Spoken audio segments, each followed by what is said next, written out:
All right, guys, what is up? Welcome. This is Breakfast with the Brand. Of course, the number one podcast in the world for entrepreneurs and leaders like you who want to take your brand to the next level. If you are tuned in live, go ahead and put some flames in the comments and also let us know where you're listening in from. I'm your host, Junior Frederick, and I have with me the man himself, Mr. Bobby Stealth. And we're going to be getting into the fundamentals of branding. Of course, this show is 100% live. So if you do have any questions or any comments, anything you want to say as we go along, feel free to put it in the comments. Bobby, how you doing?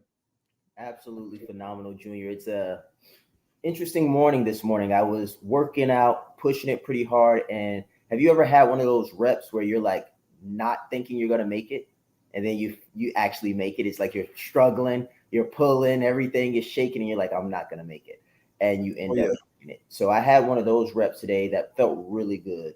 So I'm excited about today's show, going into the fundamentals of branding and where it takes us. Yes, sir. I want to send a quick shout out as usual to the people that are commenting. So I see Tia, shout out to you.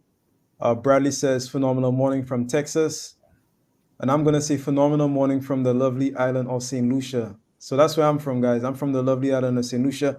Do we have any people from the Caribbean watching? Just put your flag wherever you're from. Put it in the chat if you're from the Caribbean. Shout out to you.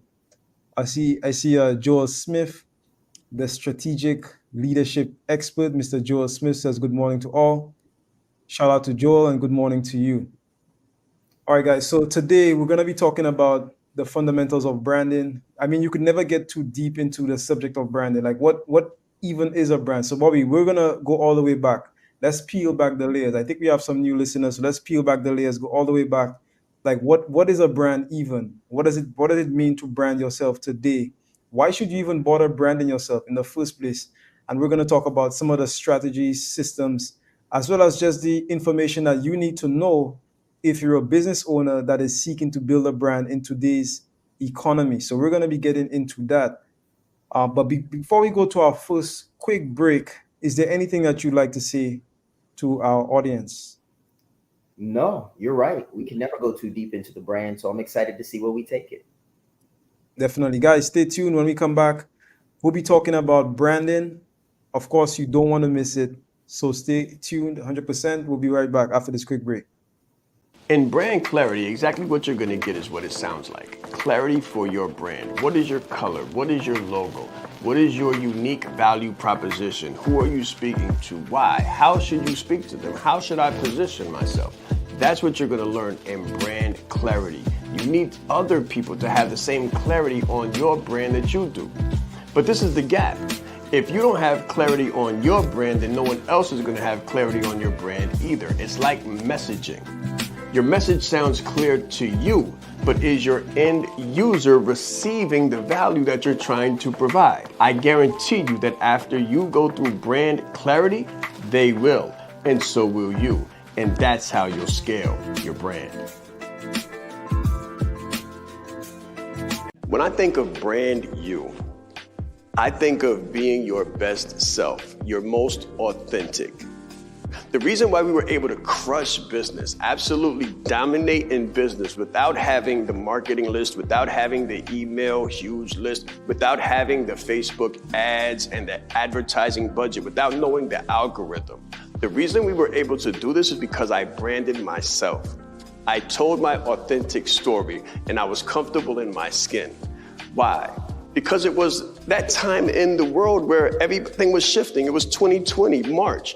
So you remember what happened during that time. It was like the world was coming to an end. So you didn't have anything to hold back. So I chose to give everything that I had and be everything that I am. And because I was that, because I branded me, because I was authentic, everything shifted. And people wanted more. And they wanted to know more about me and how they could become more comfortable in their skin. Listen, guys, when you brand you and not what you do, you're going to add a zero to the world. But you'll also add a zero to your revenue. Let's grow.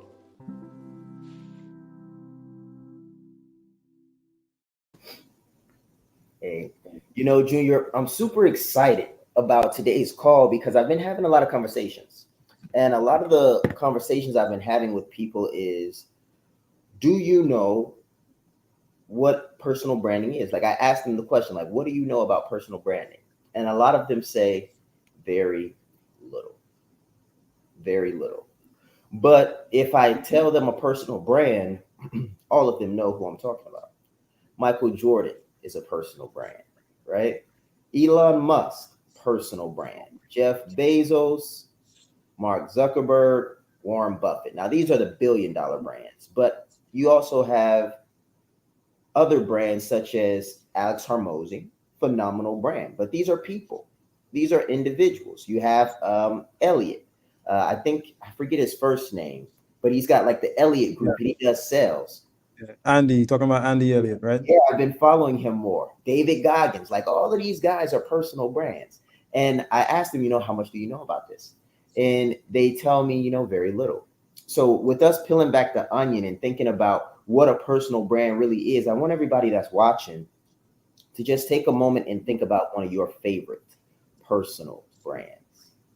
One of the people that you look up, Oprah, personal brand. For my ladies out there, there's a lot of ladies out there that follow us, and there's some phenomenal female personal brands out there, tons of them, right? And one of my favorites is Michael Jordan. I love Michael Jordan's brand because it's so like edgy to me. It's like when he's on the court, he's like this beast, this animal. When he's like on the interview, he's this very calm, cool, collected franchise man. And then when he's on the golf course, he's this cigar smoking, betting man.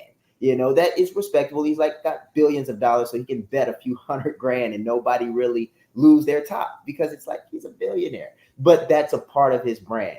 And I like that because it's dynamic. So what I like to think about as far as personal branding before I pass it to you, Junior, is that your brand is an extension of you.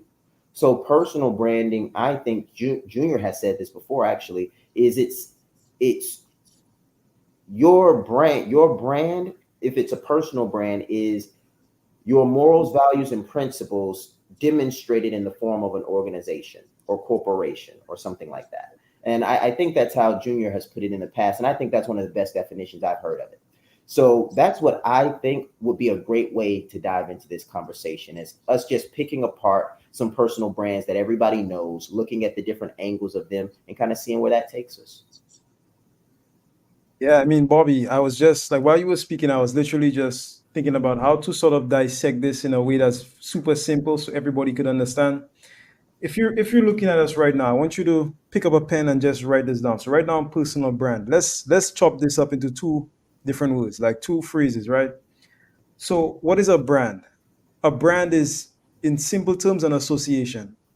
So back in the day, let's go way back. Back in the day, when people did a lot of cattle farming and stuff like that, where you used to have sheep and cows and all of these different animals. Farmers used to use the hot iron, right, to brand their cows. So if my cow went down the street and Bobby came across my cow, and then it had this brand on this tag on it, he knew that it was mine. Okay, so that's basically where it came from. And we could go all the way back to Egypt. We could go all the way back to the pyramids, Bobby. Branding has always been something that's taken place.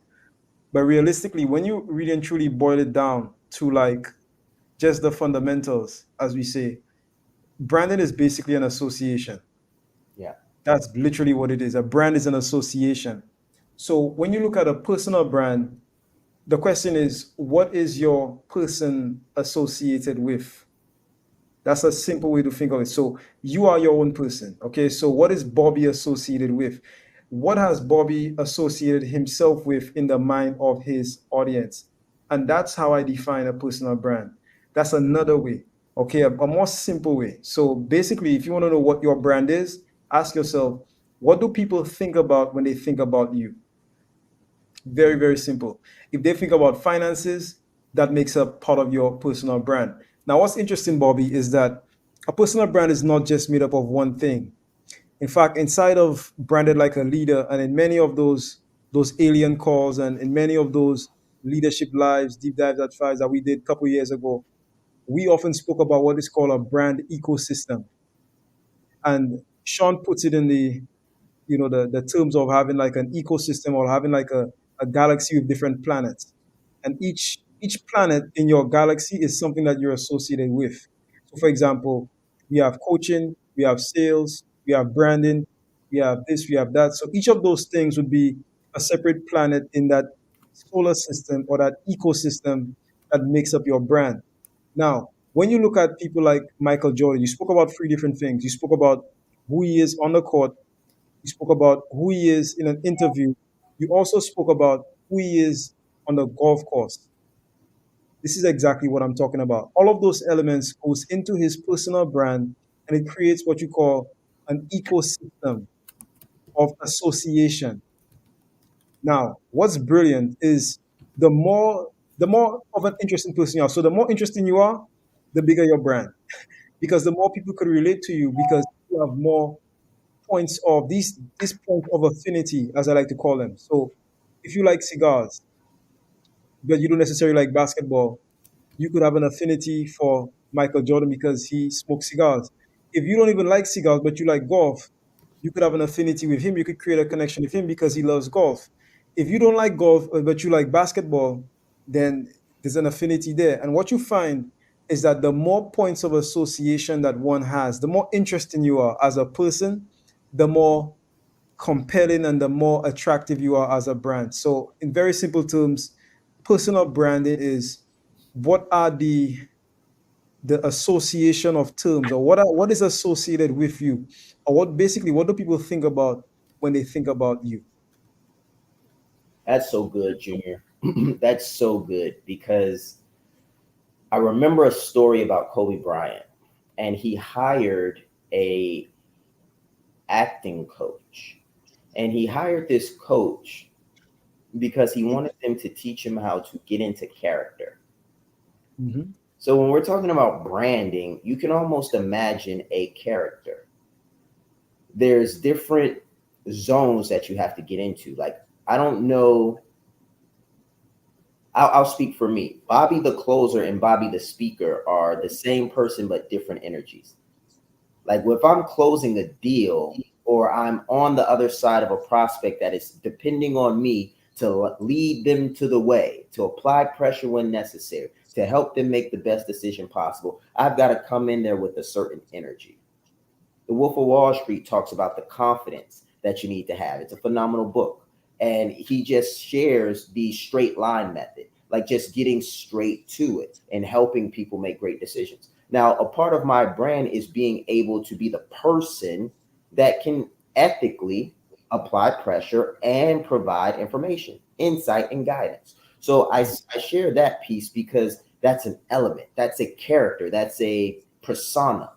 So when Shaan teaches it to us, he taught us coaching, consulting, speaking, closing, marketing, and branding, all of these different things. So one thing that I really enjoy about branding, since we're having the conversation, is you're oftentimes going to wear multiple hats. And when you have a strong origin brand story, you can bring all of those hats back to the same story. Shaan says, I'm just a kid from Harlem. I say, I'm just a passionate veteran who fell in love with business. So it all goes back to the origin brand story because we're dealing with the fundamentals of branding today. So one thing that I think is really interesting about Michael Jordan, about Mike Tyson, about Kobe Bryant is their origin is competition. Like if you trace them back, you might hear Michael Jordan say something like, I'm just a kid from North Carolina that was determined to make it in basketball. Kobe Bryant may just say something like, my dad was a basketball player and I was determined to follow his footsteps. But you can take it back to a certain space. And I think that's really important. So for me, what I like to get across is how are you thinking about you and your multiple hats? And I'm talking to the audience now. Like, how are you thinking about you as a mother, as a sister, as a business owner, as an executive, as a leader, and do all of those hats tie back to your origin brand story? And if they do, then great. If they don't, then there may be a gap in authenticity. And those gaps in authenticity can create lacks in confidence, gaps in confidence. Yeah, I mean, at the end of the day, I tell people Just be true to who you are. A lot of people try to be pretenders. And that could be like, you could be like, for example, a lot of these influencers that they rent like jets and stuff like that. Like, guys, you have to be a contender, not a pretender. You have to be a contender. You're contending for the top spot. You're contending to be the best in your space. You're contending for the attention of your audience, but you never pretend. And I'm not talking about just in the case of money. I'm also talking about, just not being who you are. Like, because eventually, I have a theory, Bobby, that the universe is ruled by truth. Mm-hmm. Like, truth is just a fundamental, like a law of gravity. So I believe that at some level, if you're not true to who you are, the same way the market has corrections, there's gonna come a time where whatever you pretend to be is going to be corrected. I really and truly believe that. So I believe in you know, just being who you are, because I guarantee you, you're unique, you're special. But as special as you are, as unique as you are, there are people just like you. There are people who've experienced the same pain. There are people going through the same struggle. There are people that have been through the same thing. There are people that are looking for a voice. I want you to imagine, like, I can remember the first time I heard a motivational speaker. That was several years ago. Okay, one day, what was I doing? I think I was actually, I was training. I was doing something, Bobby. I've always been training for a long time, Mm-hmm. almost 20 years. I was an athlete in school. I had a calisthenics group back in the day, which I started. So I've always been training, and I came across, it was actually Les Brown. It was a Les Brown speech on YouTube, believe it or not. I came across that, and this is the one where he tells his story. He tells his personal story, and um, he was given up for adoption. He was labeled mentally retarded. He tells a story about being in the classroom and all that. When I heard that story, that story absolutely, it changed my mind completely when I heard that story. But why am I saying this? The point of me saying this is that I don't know Les Brown. I didn't know him. He doesn't know me. Okay. In that moment, like, there's somebody somewhere around the world that you have not met, that you don't know, that has not had a chance to listen to your voice. But if you put out your message in an authentic way, I guarantee you there is somebody somewhere around the world, may not be in the US, could be in Africa, could be in Spain, could be in Nigeria, wherever. There's somebody somewhere around the world that needs to hear what you have to say. So I encourage everybody to put out your story, be authentic, be true to who you are, be a contender and not a pretender, and just give it all you got. Yeah, that's really incredible, Junior, because Les Brown was one of the first motivational speakers that I heard as well.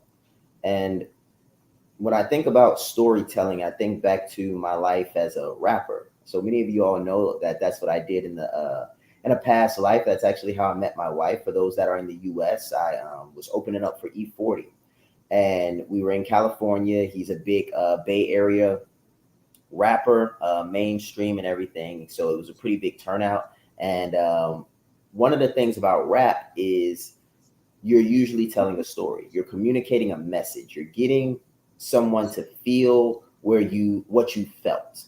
And that's a part of what we call MCing, or the master of ceremony. When all the people are in one room, it's a ceremony, and you're the master of the ceremony because you're commanding the audience, you're commanding the room.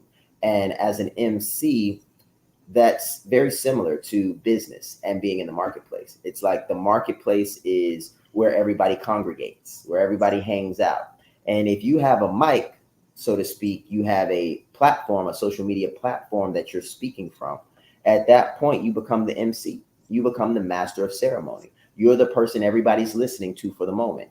Now, if you want to get the guy saying, hey, ho, and waving their hands in the air, right? Like, you can do that, but you got to connect. And if you don't connect, you cannot infect. So that's something that I think the brand has to do very importantly. So when we talk about personal branding, we talked about the person and the associations. So when I was an artist and I had to get on stage, we call it reading the room. You want to kind of see who's in the room. And by who's in the room and how they're dressed, you've got a pretty good idea if you're going to connect or not. Because before you open your mouth and even say your first word, say your first lyric, they've already judged you. And if they haven't judged you as being someone that they associate with, then they've already stopped listening to you, because they're at the club, they're in this room, so they're talking to other people. Everybody probably has been to a club before, or a concert or something like that. So I just want you to think about it, because this is something that's not so business, but really connects very well to business. So it's easy to understand. So imagine if you were at a concert or at a club of some kind, jazz club, whatever you like, whatever music you like, and the people on the stage don't look like you. They don't dress like you would dress. They're the opposite of what you think they are. And the moment they open their mouth, they sound completely like what you don't want to hear. You're going to turn to your friend. You're going to keep on talking to your friend. You're probably going to go get some drinks. You're probably going to go outside and come back in after they're off the stage. How many times has that happened to somebody in business? The brand isn't positioned properly. The messaging isn't connecting. And they wait for the person to just get off stage, to stop talking, to run out of money. Like the ads are not connecting. So they wait for the person to stop advertising. And you don't want to be that. Like, you don't want to be that type of person in the music industry. And most of us don't have money to simply blow on ads and connecting. So how can you connect faster? How can you make sure you take what I learned in the music industry and apply it to your business? Well, first things first is market research. Now, when we say be authentic, we mean it. Be authentic to you. Don't change you, but also understand who you are enough to understand if you're targeting the right people, if you're targeting people like you. Because one myth is build it and they will come. What that means is be you to the point that whatever you build, people are just going to buy. Like, that's arrogant. That's not true. Like, you want to be you, but if you build what you want and not what they want, they're not going to buy it. They're not going to engage with it because it's not what they want. So it's a fine line, same as in music. Like, I couldn't just write the music I wanted to hear the way I wanted to hear it because I wasn't buying all the music.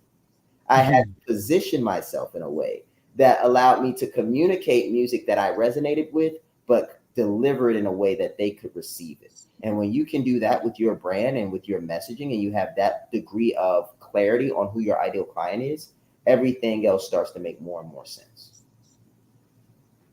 Bobby, I think we should go to a quick break. But when we come back, guys, I'm going to be talking about the messaging, because this is something that literally everybody asked me about. In fact, I just did a project a couple of days ago. You know, I'm a copywriter. That's my background. For those of you who don't know me, I started doing copy about almost 10 years ago, actually, Bobby, doing copywriting and stuff like that, building sales pages, landing pages. I started doing social media for one influencer, help him grow his following on Instagram from, I think he was at 200,000, help him grow to like 700,000. So I have a lot of experience when it comes to messaging. Guys, stay tuned, because when we come back, I'm going to be divulging some of the secrets. Okay, so I'm going to be opening up the books and I'm going to be talking about some of the processes that I go through to get messaging that attracts and converts like clockwork. If you're an entrepreneur, if you're a leader, if you're online, period, if you're selling something, whether it's a service, a product, whether it's an idea, then you're going to want to stay tuned, because when we come back, I'm going to be talking about the keys to successfully putting out messages that attract and convert your clients like clockwork. Stay tuned. It's very important that you know yourself to the highest degree possible, because it's through knowing ourselves that we're able to know other people. You are the most important person in the room, and the better that you know yourself, the better that you're able to communicate to others.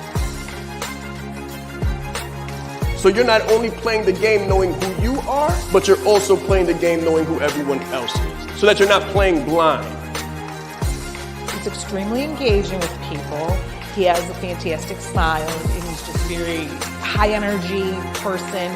This is called leadership development. So we have to be independently knowledgeable and considerate to know who we are, so we can more effectively know who other people are. As the leader, it's your responsibility to allocate resources in the right places. If you don't know how to communicate effectively, you're losing the battle. All right, guys, so we are back. And just like Shaan just said, if you don't know how to communicate effectively, then you're losing the battle. So let's talk about that. What does it take to actually communicate and build effective and attractive and compelling messages online? This is something that I do literally every single day. In fact, I'm going to do this today when we get off this call. So, how do you do that? Well, here's something you need to know. When it comes to marketing, marketing has three pillars without which nothing works. If you don't have any one of those three things, you could have two of them and not have one of them, it doesn't work. If you have one of them and you don't have the other two, it doesn't work.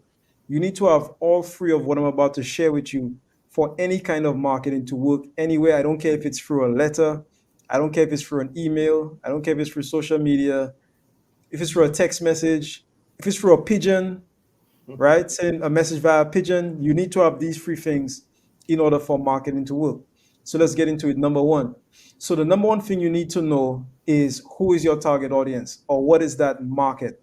Now, when I say that, I'm not talking about, just the regular demographics, Bobby. So oftentimes I ask people like, who's your target market? They tell me, well, my target market is 45-year-old woman who's married, who lives in California, works a 9 to 5, makes 60K a year. She has two kids, a dog, and a white picket fence. That's not what I'm talking about. That's phenomenal. That's good. So demographics are good. As a copywriter, as a marketer, we go into what is called psychographics.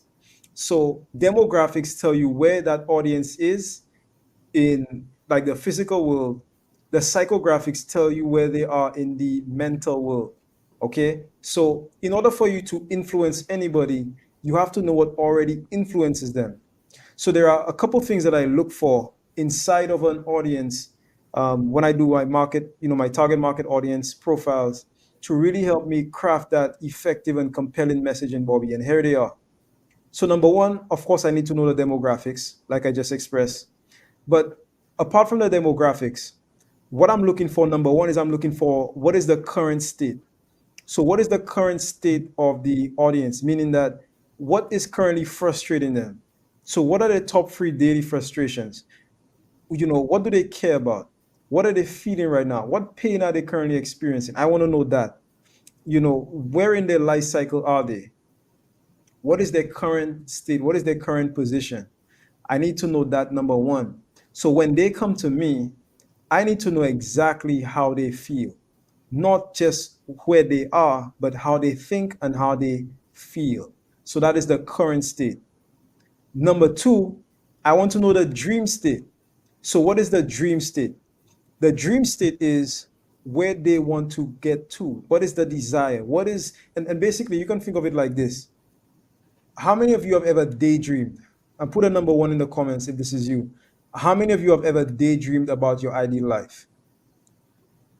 So for me, Bobby, sometimes I'll close my eyes and I'll think about like where I want to live on the island, and I always picture this lovely area in between the twin peaks, with the backyard is facing the sea, it's right next to a cliff, and when the sunrise comes up, I could actually see the sun coming up out of the ocean. It's only me around. There's nobody around us, and it's just lush vegetation, peace, quiet.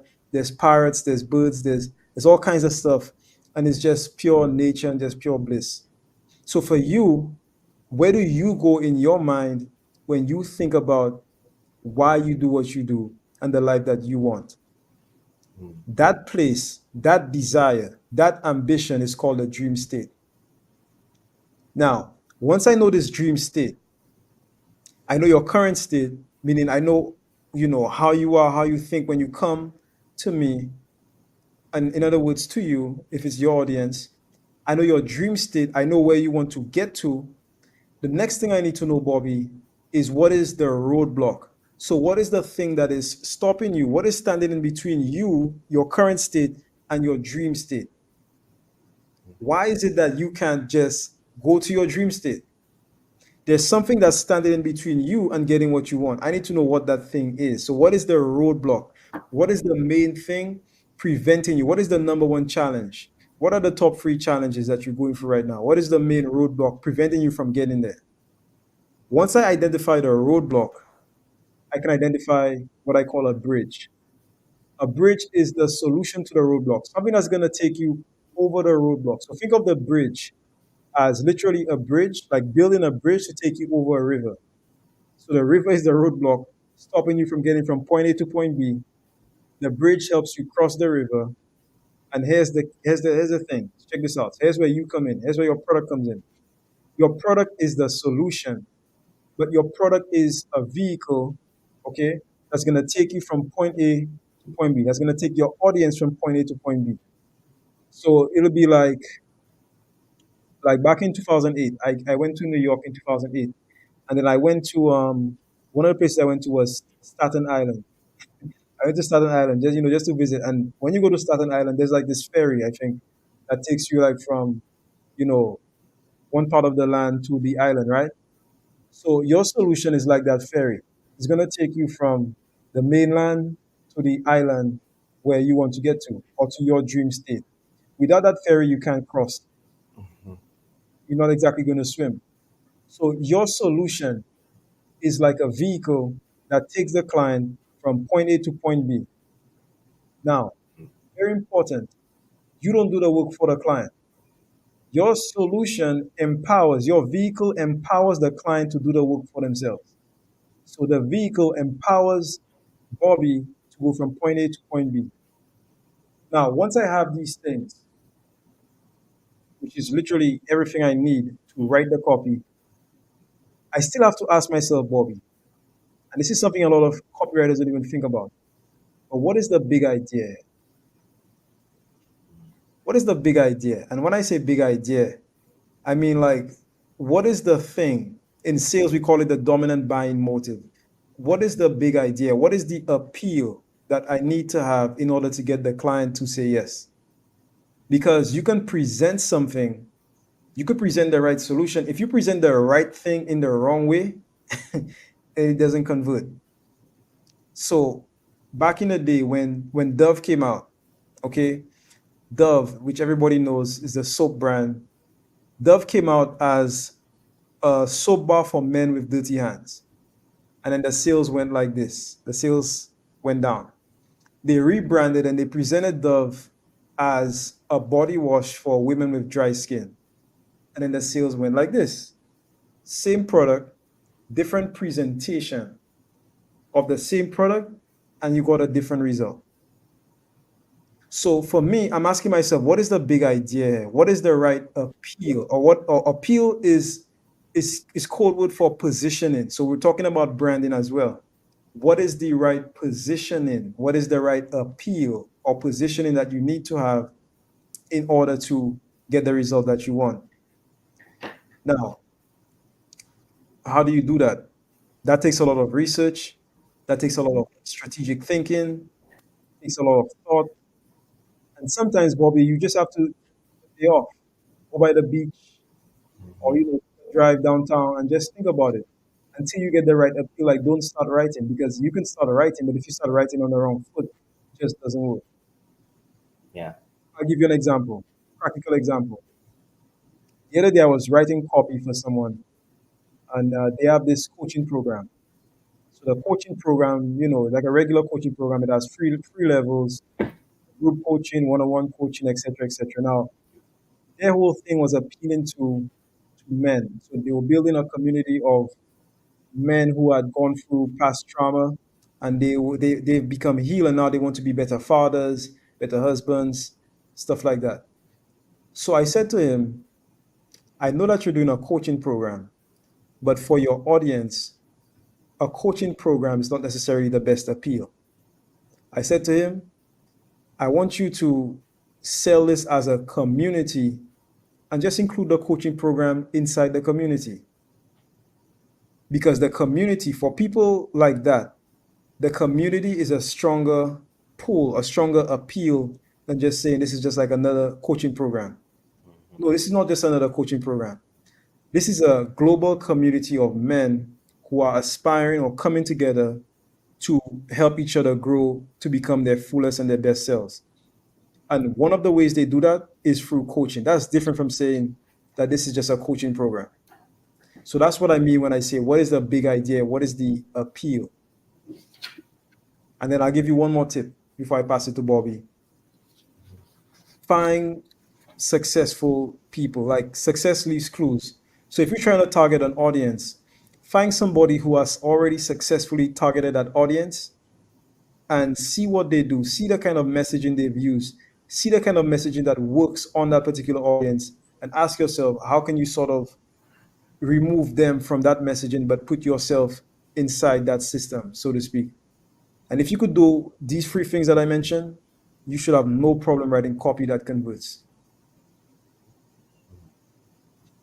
I think they just need to let that sit for a minute, Junior. We just need to let that sit. Like that was a clinic, an absolute clinic. I got some good notes here, and as I'm letting it digest myself, I'm thinking about where the audience might be in this process. Mhm. So if you guys can help us out, let me know in the chat where you feel like you are. Are you at the market research stage where you're researching your market? Are you at the messaging stage where you're getting your message across? Are you at that more of the product solution stage where you're creating the bridge and your product is the solution and all of that stuff? So put that in as you feel. I'll go from there. But if you put it in the chat, that'll definitely help me out as I tailor what I'm about to say to where you guys are. So one thing that I've noticed is business happens fast. It happens fast, but it feels like it's taking forever. And the military, and Joel can attest to this. The days feel long, the weeks feel long, but the years go by fast. The days feel long, the weeks feel long, the months feel long, but the years go by fast. And that's the same thing in business. It's like figuring out who your ideal client really is. Like who are they really? It feels like it's going to take forever. It's like, man, I'm talking to these guys. I'm talking to these guys. I'm not talking to these guys. So now that I see the comments coming in, I'm definitely going to touch on each of those. I'm going to touch on each of those. And then once you get the ideal client piece down, you got the marketing down, then it's time for the messaging. So now you're trying this message, that message, this message, and you're seeing all these other people that are making money saying the same thing that you're saying, but you're like, why are they not buying from me? We're saying the same thing. And then you go through this phase of it's usually one word, like it's usually two words. Like everybody's saying branding now, but they weren't before. Like you can go back in our history and see that we were some of the first people to start talking about personal branding, the importance of it. But now everybody's talking about it.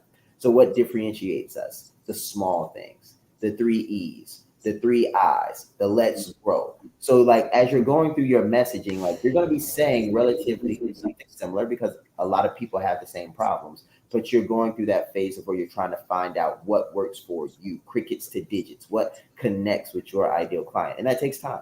Feels like it takes forever, but it really goes by fast. So I wanted to share that piece with you as I open this up, because what you're doing right now is going really fast. It might just not, it just doesn't feel like it. Like you really are moving at light speed if you're coming to Breakfast with the Brand every day, because you're getting more repetition, more information, more insight every day. So you're booking it, trust me. And when it all starts to connect for you, it's going to be like, whoa, whoa, whoa, whoa, whoa. And people are going to call you an overnight success, like it always happens. And you're going to say in the back of your mind, because you're very polite and ethical, you're not going to say this out loud, but in the back of your mind, you're going to say, you have no freaking idea. The work, the sweat, the tears, the blood, the this, the that went into building this brand that you said happened overnight. But that's the way it works. So as I lean into some of these, I'm just going to touch on how they unfolded for me, some of the tools I used, some of the methods that I just found success with. So Joel says combination of marketing and solutions. So the solution piece I found was something I didn't know. I'll put it like this. when I teach this to other people in my background, so Junior's background is copywriting, my background is entrepreneurship as far as schooling wise. Like that's what I went to college for. So entrepreneurship with a concentration in finance and economics. So when I share these things, it's from a very technical evidence-based approach. So when it comes to solution development, what we say on the entrepreneur side is build, measure, learn. Build something, measure the effectiveness of it, learn based on the feedback loop, and iterate towards perfection. Iterate towards perfection. Now, what this looks like is often us not knowing what the solution is. The client knows what the problem is. We have tools to solve the problem, but we don't always know what the solution is. So how do we market this?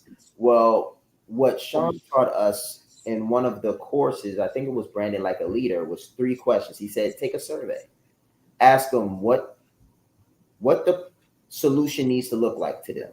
Because we don't know. We don't know what the solution needs to look like. He said, ask them. You don't know. They might not know, but ask them. It's like, hey, what does my solution need to have in order for you to feel like you're going to benefit from it? It's like, what 2 things? Then he says, what 2 things does my solution need to have within it? So what 1 problem does my solution need to solve? What 2 things does my solution need to have in it? And if I were to give it to you and it had all of these 3 things in it, what would you be willing to pay? Now that answers both of those questions kind of in a nutshell, that combination of marketing and solutions. So the solution is a byproduct of the marketing.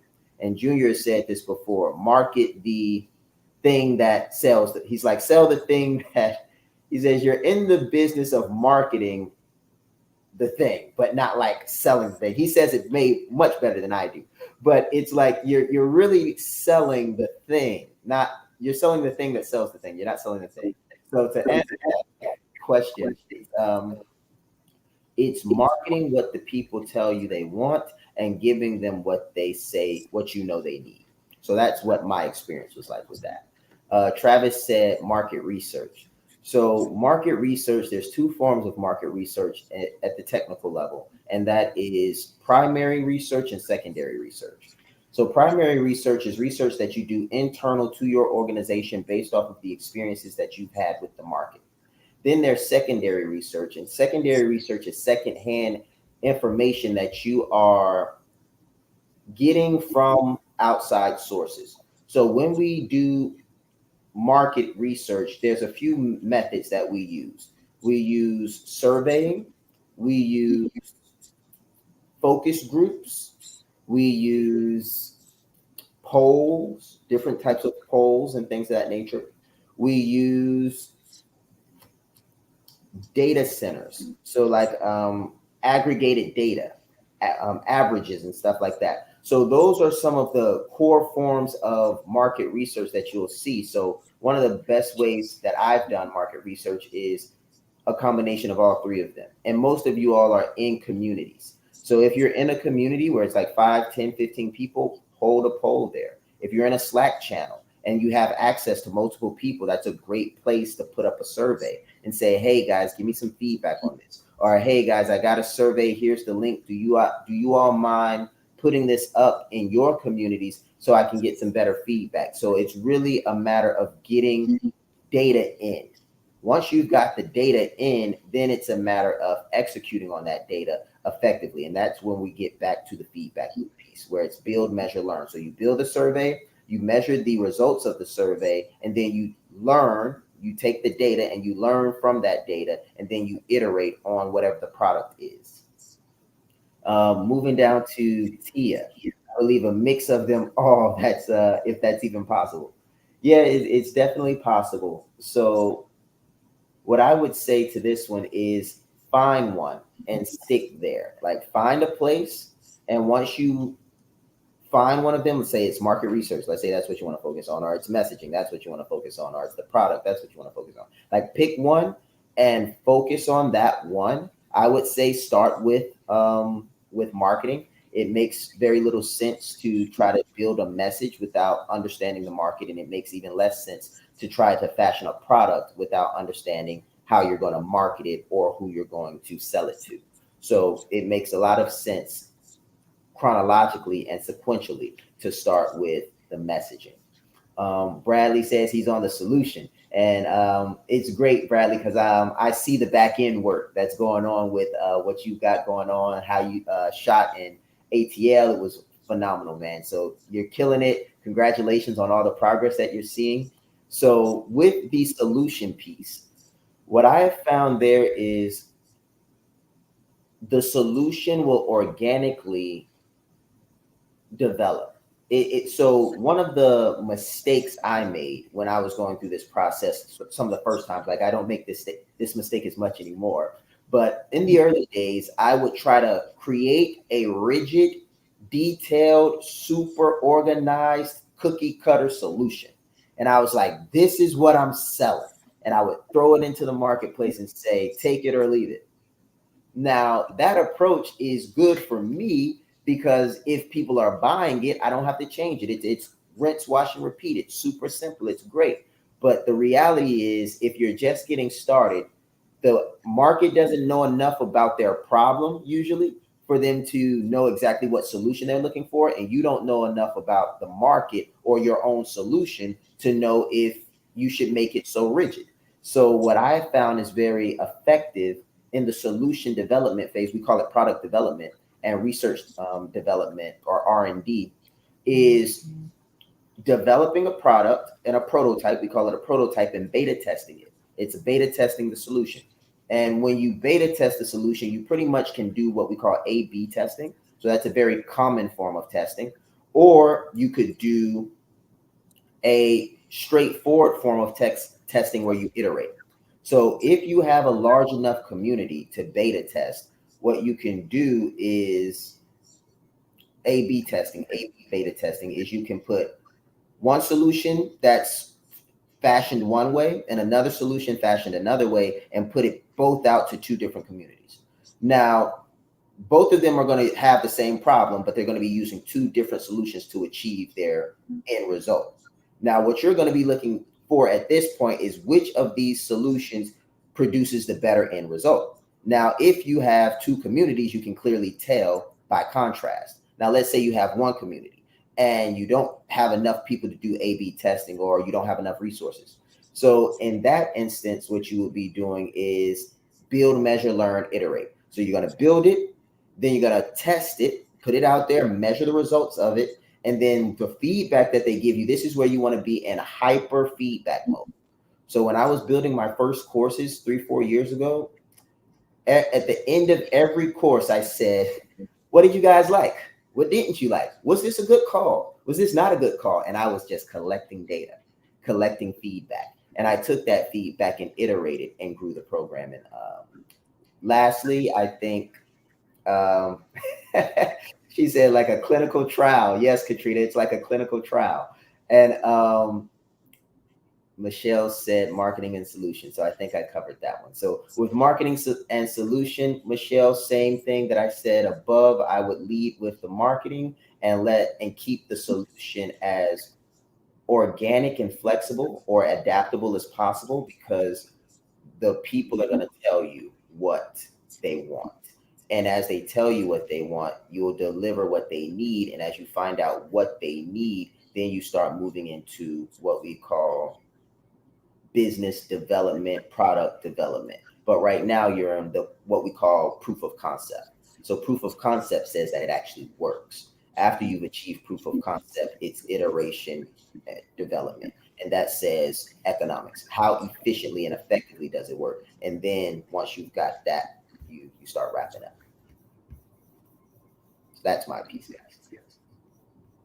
All right, guys. So thank you so much, Bobby. We're going to go to a quick break, our final break. And then when we come back, we'll be talking more about branding. Stay tuned. When I think of brand you, I think of being your best self, your most authentic. The reason why we were able to crush business, absolutely dominate in business without having the marketing list, without having the email huge list, without having the Facebook ads and the advertising budget, without knowing the algorithm. The reason we were able to do this is because I branded myself. I told my authentic story and I was comfortable in my skin. Why?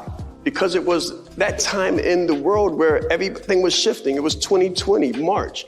So you remember what happened during that time. It was like the world was coming to an end. So you didn't have anything to hold back. So I chose to give everything that I had and be everything that I am. And because I was that, because I branded me, because I was authentic, everything shifted. And people wanted more. And they wanted to know more about me and how they could become more comfortable in their skin. Listen, guys, when you brand you and not what you do, you're gonna add a zero to the world, but you'll also add a zero to your revenue. Let's grow.